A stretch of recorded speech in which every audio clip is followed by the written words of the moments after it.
पुण्यातल्या नितांत सुंदर आणि पवित्र स्थळांपैकी एक म्हणजे श्री सद्गुरू शंकर महाराजांचा समाधी मठ. आपण स्वारगेटहून कात्रजकडे निघालो की पद्मावतीच्या थोडं पुढे डावीकडे हा मठ आहे. 1947 मध्ये तो बांधला गेल्याचं सांगितलं जातं.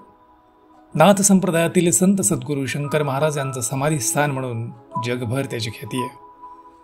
महाराजांनी 24 एप्रिल 1947 रोजी समाधी घेतली आणि त्यानंतर कालांतरानं बापूराव रुद्र यांनी हा मठ उभारला. हा मठ दक्षिण उत्तर अक्षावर आहे. प्रवेशद्वारावर एक प्रशस्त सभामंडप आहे. तिथं बसून भक्तांना दर्शन घेता येतं. त्याच्या मध्यभागी एक यज्ञकुंड आहे. पुण्यातले भाविक इथं दर्शन घ्यायला येतातच, पण नाथ संप्रदाय मानणारे जगभरातले भक्तही इथं आल्यावर दर्शन घेतल्याशिवाय राहत नाहीत. मठाच्या आवारात औदुंबर आहे, वड आहे, पिंपळ आहे, बेल, चंदन असे कितीतरी पवित्र आणि प्राचीन वृक्ष आहेत. इथे एक प्राचीन विहीर आहे. महाराजांच्या कृपेनं तिला सतत पाणी असतं अशी श्रद्धा आहे.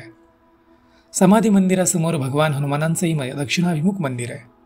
त्यामागे भगवान दत्तात्रेयांचंही मंदिर आहे. हे पुण्यपावन मंदिर ज्यांच्या नावाने ओळखलं जातं ते शंकर महाराज कोण होते माहिती आहे? मैं कैलाश का रहने वाला मेरा नाम है शंकर.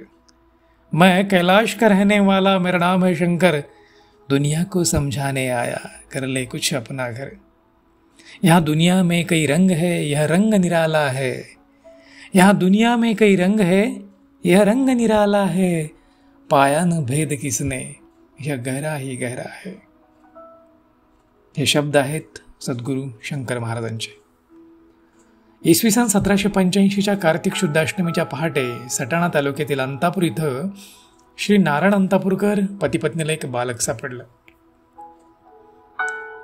श्री वसव नारायण अंतापूरकर यांना संतती नव्हती. ते शिवभक्त असल्यानं त्यांनी या बालकाचं नाव शंकर ठेवलं. पण झालं काय, पुढे हे बालक हिमालयाकडे निघून गेलं. कालांतराने भारत भ्रमणात त्यांनी आपल्या भक्तांसाठी विविध अवतार धारण केले. सातपुड्याच्या परिसरातील दरोडेखोरांचं जीवन बदलल्यामुळे त्यांना तिथं सुपड्या बाबा म्हणून ओळखू लागले.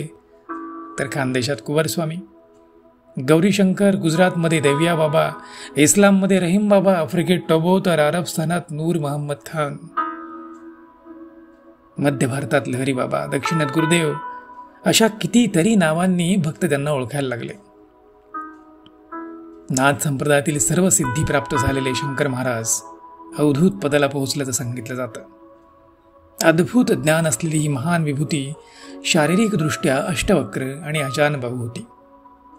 याचा अर्थ त्यांचं शरीर 8 ठिकाणी वक्र होतं आणि त्यांचे हात पायाच्या गुडघ्यापर्यंत पोहोचतील इतके लांब होते. महाराजांची वाणी अद्भुत आणि गोड अशी होती.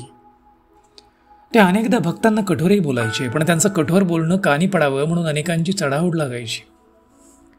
त्यांचं आपल्याला कठोर बोलणं हे आपल्या पूर्वजन्मीचंच कर्म आहे अशी अनेकांची श्रद्धा होती. कोणत्याही अहंकारी माणसाचा अहंभाव ते सहज अगदी लीलया उतरवायचे. मात्र महाराज कधीही जास्त काळ एका ठिकाणी थांबत नसत. त्यांना संगीत आवडायचं अंत अत्तरही. ते कधी कधी राजेशाही पोशाखात दिसायचे, तर कधी कधी अगदी साध्या वस्त्रांत. महाराजांना 13 हा अंक आवडायचा म्हणे. त्यासाठी त्यांचं स्पष्टीकरण असायचं आणि ते म्हणायचे, सब कुछ तेरा कुछ नहीं मेरा, सब कुछ तेरा कुछ नहीं मेरा. अक्कलकोट निवासी स्वामी समर्थांना शंकर महाराज गुरु मानित. ते भक्तांना स्वामीसेवा जप करायला लावत. सोलापुरातला शुभ्राय मठ, त्र्यंबकेश्वरात रामभाऊ उर्फ रामचंद्र अकोलकर यांचं घर, अहमदनगरचे डॉक्टर धनेश्वर, नारायणराव राजहंस म्हणजे आपले बालगंधर्व, प्रल्हाद केशवात्रे म्हणजे आपले आचार्य अत्रे, अशी अनेक प्रसिद्ध मंडळी महाराजांची भक्त होऊन गेली. त्या भक्त परिवारातील अनेकांनी सद्गुरू शंकर महाराजांबद्दल आपल्या आठवणी लिहून ठेवल्या आहेत. महाराज म्हणायचे, माझी जात धर्म पंथ कोणता हे शोधू नका रे. माझ्या बाह्य रूपाला पाहून तर्क वितर्क करू नका. सर्वांशी प्रेमानं वागा. सिद्धीचे चमत्कार करणारे आपले कर्म बदलणारे नसतात.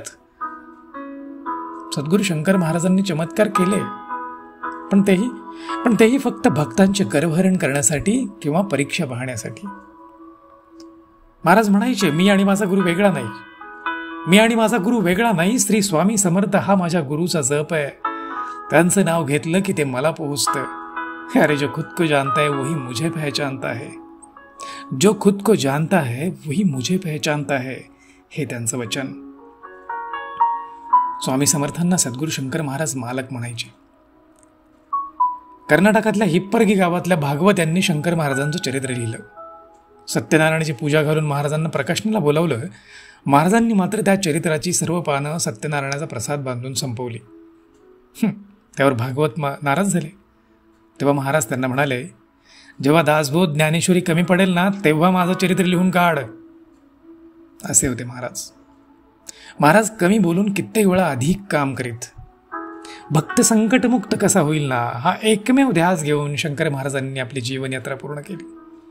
ढोंगी बुवांना सरळ केलं, महिलेची छेड काढणाऱ्या गुंडाला चापकानं फोडलं, नाठाळांचे कर्दनकाळ झाले, भक्ती संगीताच्या नालावर ते नाचलेही, भजनात दंग झाले.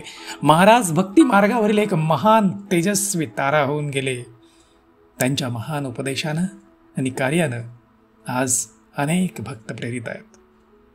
सद्गुरू शंकर महाराज की जय. श्री स्वामी समर्थ. श्री स्वामी समर्थ.